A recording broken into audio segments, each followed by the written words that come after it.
Hello बच्चों, हमारे इस वीडियो में आपका स्वागत है। और आज हम टॉप 10 की सीरीज में चैप्टर नंबर 3 पे आ गए हैं, the making of global world. इसमें भी हम टॉप 10 क्वेश्चंस को पढ़ेंगे जो बहुत ही ज़्यादा इंपॉर्टेंट है बोर्ड एग्जामिनेशन के लिए 2026 के लिए।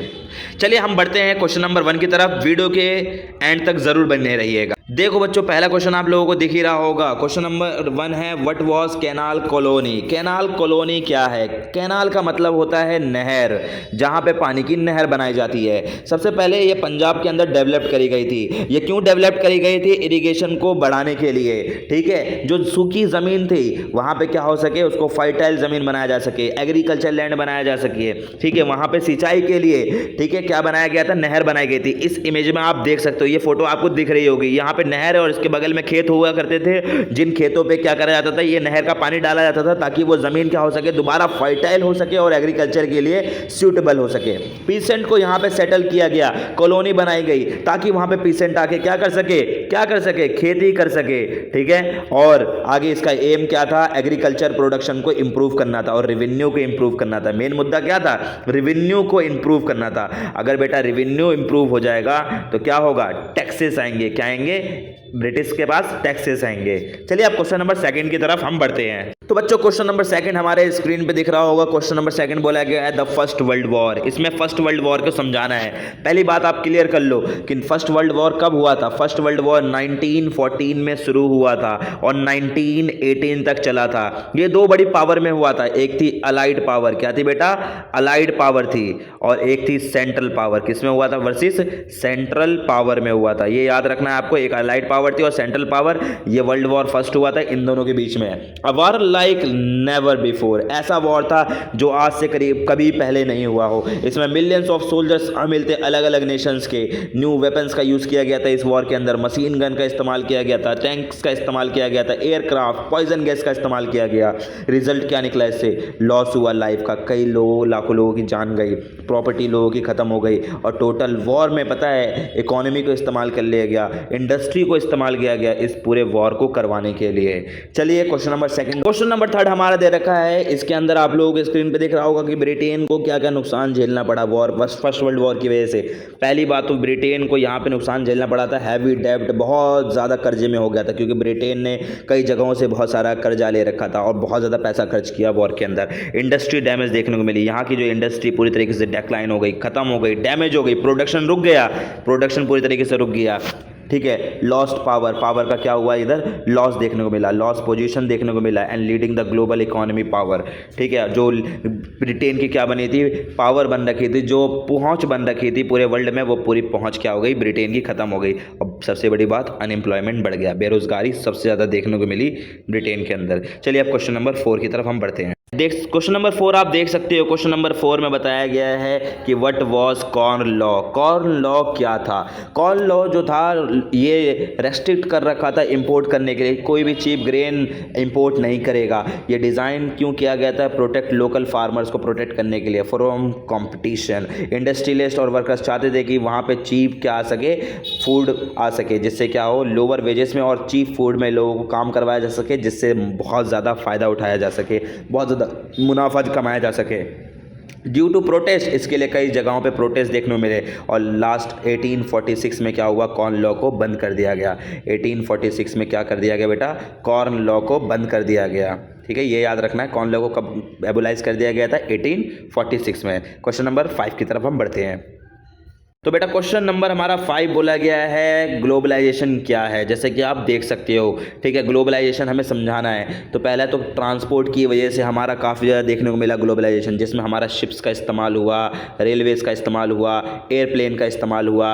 और कम्युनिकेशन तो बहुत इंपॉर्टेंट है। कम्युनिकेशन जैसे टेलीग्राफ हो गया, टेलीफोन हो गया, इंटरनेट हो गया, इससे हमारा ग्लोबलाइजेशन बढ़ता है। देखो ग्लोबलाइजेशन का मतलब क्या है? ग्लोबलाइजेशन का मतलब होता है जब हमें एक जगह से दूसरी जगह के बारे में संपर्क कर पाते हैं, या हम एक जगह से दूसरी जगह इंफॉर्मेशन को पहुंचा पाते हैं, अपनी बातों को पहुंचा पाते हैं। साथ ही में एक जगह से दूसरी जगह जब हम जाते हैं, अपने साथ लैंग्वेज लेके जाते हैं, कल्चर लेके जाते हैं, और भी कई सारी चीज़ें हम क्या करते हैं, ट्रांसफॉर्म करते हैं। इसे हम ग्लोबलाइजेशन कहते हैं। जैसे कि आलू भी हमारे देश के अंदर कहीं और से आया, हमारे देश के अंदर नूडल्स कहीं और से आए, मोमोज कहीं और से आए, ये सब हमें देखने को मिलता है। अगला है ट्रेड पॉलिसी, गवर्नमेंट ने ऐसी बनाई ताकि गवर्नमेंट की ट्रेड पॉलिसी की वजह से क्या हो सके, ग्लोबलाइजेशन बढ़ सके। उसके बाद एमएनसी कंपनी आई, मल्टी नेशनल कंपनीज पूरी खुली, जिससे क्या हुआ, ग्लोबलाइजेशन हाई लेवल पे देखने को मिला। चलिए अब क्वेश्चन नंबर अगला करते हैं। तो बेटा क्वेश्चन नंबर 6 हमारा बोला गया है ब्रिटन वुड कॉन्फ्रेंस, बहुत इंपॉर्टेंट है। पहली बात तो ब्रिटन वुड कॉन्फ्रेंस यानी जो बातचीत हुई थी, इसका मेन ऑब्जेक्टिव पता है क्या था, इकोनॉमी की स्टेबिलिटी लेके आना, किसके बाद, वर्ल्ड वॉर सेकंड के बाद, प्रमोट करना इंटरनेशनल ट्रेड को, aid and the reconstruct the development, development को दोबारा क्या करा जा सके, रिकंस्ट्रक्ट किया जा सके। इंस्टीट्यूशन बनाए गए, इसलिए आईएमएफ बनाया गया, इंटरनेशनल मॉनेटरी फंड। आपको याद रखना है कि आईएमएफ की फुल फॉर्म क्या है, इंटरनेशनल मॉनेटरी फंड, और वर्ल्ड बैंक बनाए गए, IBRD, ठीक है। और उसके बाद often the called Britain would twins भी हम इसको कहते हैं, ठीक है। अब क्वेश्चन नंबर 7 की तरफ हम बढ़ते हैं। चलिए क्वेश्चन नंबर 7 देखते हैं, इसको आप नोट कर सकते हो, ये देखो। तो बेटा क्वेश्चन नंबर 7 हमारा बोला गया है कि ग्लोबल ट्रांसफॉर्म डिजीज क्या है। देखो ग्लोबल लेवल पे जब क्या होती है, डिजीज यानी बीमारियां ट्रांसफर होती है, तो उसको हम क्या बोलते हैं, ग्लोबल ट्रांसफॉर्म ऑफ डिजीज। देखो यूरोपियंस क्या लेके आए थे, स्मॉल पॉक्स नाम की बीमारी लेके आए थे। कहाँ लेके आए थे बेटा, अमेरिका के अंदर लेके आए थे। नेटिव अमेरिकन जो अमेरिका के रहने वाले लोग थे, वो कभी भी इससे इनका राबता ही नहीं हुआ, उनके पास इम्यूनिटी नहीं थी कि वो स्मॉल पॉक्स से लड़ सके। किससे लड़ सके, स्मॉल पॉक्स से लड़ सके। इसलिए क्या हुआ, वो इस डिजीज के चपेट में आ गए और लाखों लोगों की जान गई, मास डेथ देखने को मिला, weeping out and whole community को बहुत ज्यादा इससे जूझना पड़ा। देयर रेजिस्टेंस है ना वीकेंड, इनके रेजिस्टेंस वीकेंड पड़ गए, यानी ये इस चीज को झेल ही नहीं पाए। कौन नहीं झेल पाए भाई, अमेरिकन, इसलिए यूरोप ने यहाँ पे कब्जा कर लिया। अगला क्वेश्चन नंबर 8 की तरफ बढ़ते हैं, देखो आप इसको नोट कर सकते हो। नंबर 8 क्या बोला गया है, surplus trade Britain in and India. Surplus trade बताना है ब्रिटेन एंड इंडिया के बीच में। पहली बात तो सरप्लस ट्रेड कहने का मतलब क्या है, यहाँ पे एक्सपोर्ट ज्यादा होता है इंपोर्ट से। पता है ब्रिटेन वाले क्या करते थे, यानी ब्रिटिश वाले हमारे यहाँ चीजें तो कम लेके आते थे, लेकिन हमारे यहाँ से अच्छी अच्छी चीजें लेके चले जाते थे। जैसे कि पहले सरप्लस ट्रेड की डेफिनेशन देख लेते हैं। सरप्लस ट्रेड का मतलब होता है, means that the value of export is greater, value of export क्या है, greater, value of export is greater than the value of import, से ज्यादा होती है, ठीक है। इधर लिखा हुआ है एक्सपोर्ट क्या होगा, ज्यादा होगा किससे, इंपोर्ट से।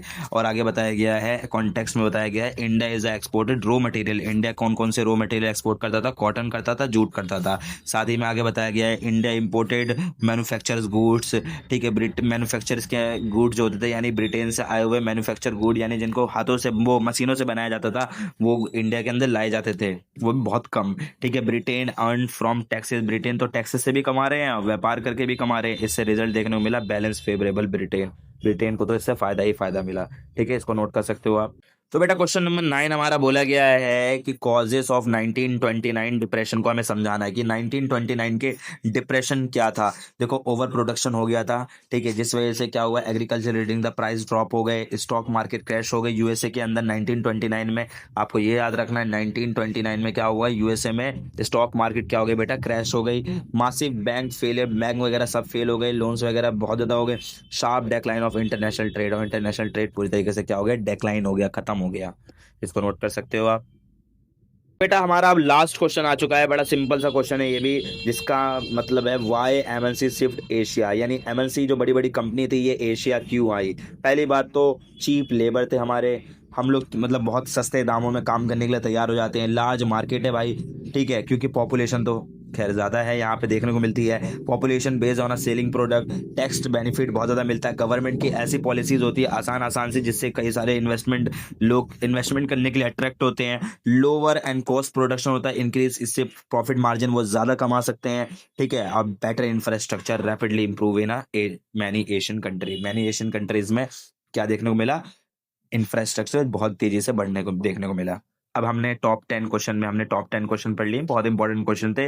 एग्जाम में एकदम वर्ड बाय वर्ड आपको एकदम सेम सेम ऐसे क्वेश्चन देखने को मिल सकते हैं, ठीक है। आई होप कि आपको ये पूरी वीडियो समझ में आई होगी, ठीक है। और ऐसे ही मैं अगले चैप्टर की आपके लिए वीडियो बना के तैयार कर दूंगा। तब तक के लिए मिलते हैं नेक्स्ट वीडियो के साथ। Take care and bye bye.